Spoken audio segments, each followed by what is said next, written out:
Hello student, welcome to এডুহাব Bangla. তো আজ তোমাদের সাথে একটা ইম্পর্টেন্ট জিনিস নিয়ে আলোচনা করব। দেখো, আরপিএফ কনস্টেবল রেজাল্ট 2025। তো অনেকে কিন্তু আরপিএফ কনস্টেবল এক্সাম দেওয়ার পরে কিন্তু তারা অলরেডি প্রিপারেশন নেওয়া শুরু করে দিয়েছে মাঠের জন্য, ঠিক আছে? তো তাদের জন্যই কিন্তু এই ভিডিওটা বানানো। তো দেখো, এটা কিন্তু তোমরা একটা জিনিস ধরে রাখতে পারো, মে মাসের লাস্ট উইকের ভিতরে কিন্তু রেজাল্ট আসতে পারে, ঠিক আছে? মে মাসের লাস্ট উইকের মধ্যে কিন্তু রেজাল্ট আসতে পারে, ঠিক আছে? এই ভিডিওর মধ্যে কিন্তু আমি আছে কাট আপটাও নিয়ে একটু আলোচনা করব, ঠিক আছে? হয়তো হয়তো অনেকে কমেন্টে হয়তো উল্টোপাল্টা কথাও বলবে কাট আপটা দেখে, কিন্তু যারা এই জিনিসটা বোঝো তারা অবশ্যই যেদিন রেজাল্ট বেরোবে সেদিনে আমার ভিডিওর নিচে এসে কিন্তু যা কথা বলার বলো। আগাম কেউ কিছু বলতে যেও না, কারণ অনেক বিবেচনা করে কিন্তু এই কাট আপটা কিন্তু এবার তোমাদের কিন্তু আসছে। কেন বলছি? কারণ অনেকগুলো শিফট অ্যানালাইসিস করার পরে কিন্তু এই কাট আপটা আমি তৈরি করেছি তোমাদের জন্য। ওকে, তো মের লাস্ট উইকের মধ্যে কিন্তু রেজাল্টটা আসতে পারে।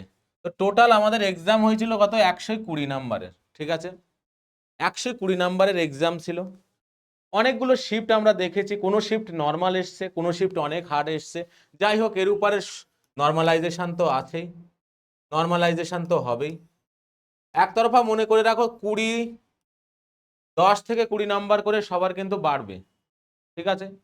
মোর দ্যান অনেক বাড়তে পারে, কারণ কোনো শিফটে অনেক সহজ চলে এসছে, সেখানে কিন্তু নাম্বার অনেক কমে যাবে। কোনো শিফটে, যে শিফটে প্রচুর হার্ড এসছে, সেখানে কিন্তু মোর দ্যান 20 নাম্বার বেড়ে যেতে পারে নর্মালাইজেশনে, ঠিক আছে? এবার কথা হচ্ছে, অনেকে 120 নাম্বার এর মধ্যে কিন্তু 70 থেকে 80টা অ্যান্সার করে এসছে, 80টা অ্যান্সার করে এসছে এবং সবগুলোই কিন্তু রাইট, ঠিক আছে? সবগুলোই রাইট। তো তাদের জন্যই আমার এটা বলার যে তারা নিশ্চিন্তে কিন্তু মাঠে যেতে পারো, তারা নিশ্চিন্তে কিন্তু পরবর্তী পদক্ষেপের জন্য প্রস্তুতি নিতে পারো। যদি 80টা প্রশ্ন, যদি 80টাই রাইট হয়, তাহলে কিন্তু তোমাকে কেউ আটকাতে পারবে না, ঠিক আছে? তুমি কিন্তু প্রিলিমস কোয়ালিফাই করে যাবে অলরেডি। ওকে, যদি কাট আপ নিয়ে কথা বলি, জেনারেল, দেখো এই কাট আপটা আমি একটা কথা তোমাদেরকে বলে দেই, 2 থেকে 3 নাম্বার করে বাড়তে বা কমতে পারে, ঠিক আছে? তো জেনারেল ক্যাটাগরির জন্য যদি আমরা দেখি, 82 থেকে 85, 2-3 নাম্বার বাড়তে পারে, 2-3 নাম্বার কমতে পারে, ঠিক আছে? এর বাইরে কিন্তু যাওয়ার কোনো পসিবিলিটি নেই। ওবিসি ওবিসি যদি দেখি আমি, 79 থেকে 84 এর মধ্যে থাকতে পারে, ঠিক আছে? 79 থেকে 84 এর মধ্যে ওবিসি থাকতে পারে, 2-3 নাম্বার কমতে পারে, 2-3 নাম্বার বাড়তে পারে।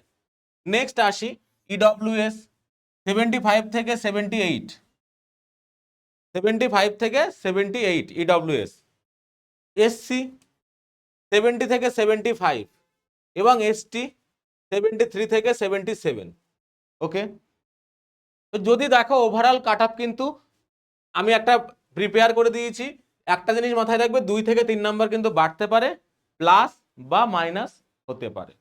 তো আমি এই জন্যই বলছি, যারা 80টা এমসিকিউ, 80টা কোয়েশ্চেন কারেক্ট করে এসছো, তারা পরবর্তী পদক্ষেপের জন্য কিন্তু প্রস্তুতি নাও।